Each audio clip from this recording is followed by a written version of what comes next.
Hey guys, Austin from Know Your Music here. Just want to do a little quick video for something that I feel like a lot of people have a very different opinion on than me.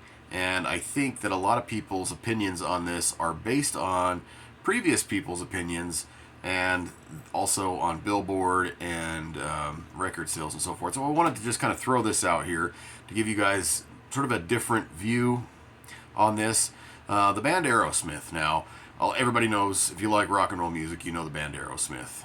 That's a given. Whether you're a fan or you're just a casual fan or you don't like them, whatever. Everybody knows some Aerosmith songs. Everybody knows a lot of Aerosmith songs, actually. What I want to do here today is sort of strip down the what everybody feels are the greatest Aerosmith tracks. And I'm going to give you a list of 10 songs which I fully feel are the 10 best songs that Aerosmith has ever recorded. And the way I'm going to do this is not because they were the biggest hits, not because they sold more than anything else, not because they were in popular films, although a couple of these were, and not because they play these in concert all the time. It's not anything that is media pushed. This is actually the most well constructed, well written, and well performed songs that the band has done. So, just to jump right into this here, I'm going to start early and kind of work my way back a little bit to the present time. 1973, they released their first album, and everybody knows the song Dream On from that album. That's the big hit from the record. However, on that record was a track called Mama Kin. Now, this song is the staple of 1973 Aerosmith. This has the riffs, it has the rhythm section, and it's got Steven Tyler singing in his more natural vocal style to the edge of his range with power as opposed to the high notes. Perfect Aerosmith song to start off if you really want to know what this band is about, Mama Kin. Moving on to 1976, the album Rocks came out, and in that, mixed in the middle of everything else, was a Joe Perry number called Combination. Another absolute guitar-driven song, and again, we have that thumping rhythm section, including the rhythm guitar, and again, Steven Tyler's vocals. Now, at this point in time, he's reached that where he knows his absolute high notes, and he can hit those sort of things like he did in Dream On back in 1973. This one is a little bit more subdued, more focused on his power. Absolutely perfect song. So many other classics obviously released throughout the 70s, but from there I'm going to jump all the way to 1987, the album Permanent Vacation. There's a song on there called Heart's Done Time.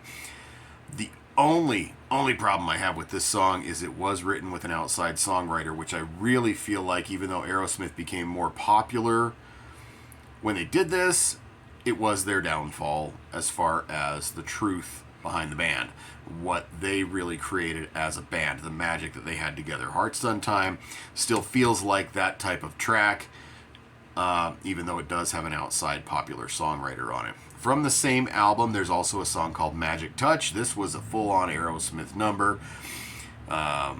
Again, just a good led sort of by the drums, and then the guitars, both guitars really take over and just drive this whole song. Moving on to 1989. In 89, we know Aerosmith had some amazingly huge hits. Music videos, concerts that were, all the big songs were being played from this album. The one that gets overlooked, the one that people don't hear, they don't know, is called Monkey on My Back. This was Joe Perry's sort of signature tune on the album. This is how he felt, sort of, or at least it seems like he felt, this is what was going to keep the Aerosmith sound alive. A great rocking number from Joe Perry and Aerosmith, Monkey on My Back. After that, there was a album released for sort of the soundtrack to a TV show. Obviously, Beavis and Butthead was something that a lot of people knew about, a lot of people didn't care about, they didn't watch, a lot of people hated it, whatever. This was prior to the movie coming out. This was just a soundtrack to spike the sales and the viewership of the TV show.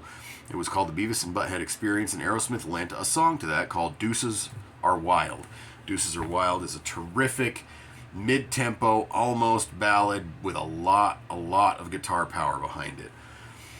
In 1993, they released an album called Get a Grip.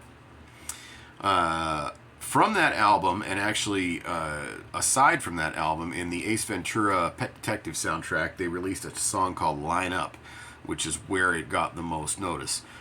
On the album, it's one of those tracks that people skip past because it's not one of the singles. Line Up is a good, straight up, hard rockin' Aerosmith song. It's rock and roll to the T. Perfectly done. Absolutely Aerosmith 100%. And then on that very same album, not the Ace Ventura soundtrack, but on that Get a Grip album, they released a track which was actually written and sung by Mr. Joe Perry, lead guitar player, called Walk On Down. Has great talk box guitar in it, and just that driving sound that really sort of defined Aerosmith in the 70s when they gained all their popularity to begin with. After that, they released a compilation album called Big Ones, which was a collection of hit songs through their Geffen Records years, which included 1987 through the present time, which at this point would be 1994. They released a song on that album, a newer track called Walk on Water, which was written with Tommy Shaw and Jack Blades, who were known at that point not only for the Damn Yankees, but also Tommy Shaw's time in Styx and Jack Blades' time in Night Ranger. Terrific songwriters they became, and they started getting really noticed in the rock music world after the Damn Yankees broke up. Started working with a lot of other artists. This song is exactly what I would expect if the Damn Yankees and Aerosmith got together and did a song. Perfect. And then number 10 on this list, and it's only number 10 because it's the most recent track. It's called Blind Man. Also off that Big Ones Best Of record that they released. Blind Man is another mid-tempo song which could be put into the power ballad category that Aerosmith so well defined throughout the late 80s and early 90s, but it rocks a lot harder. Blind Man would fit there, and actually if I was to flip these around, I really wouldn't even feel bad about saying that Blind Man might be the best song that Aerosmith ever recorded.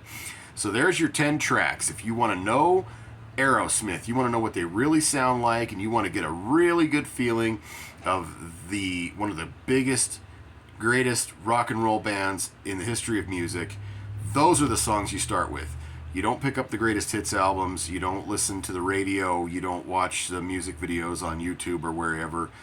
This is Aerosmith at their finest, these 10 tracks. Take my word for it, give them a listen, and start your Aerosmith journey there. Thanks for watching, and we'll be back with more.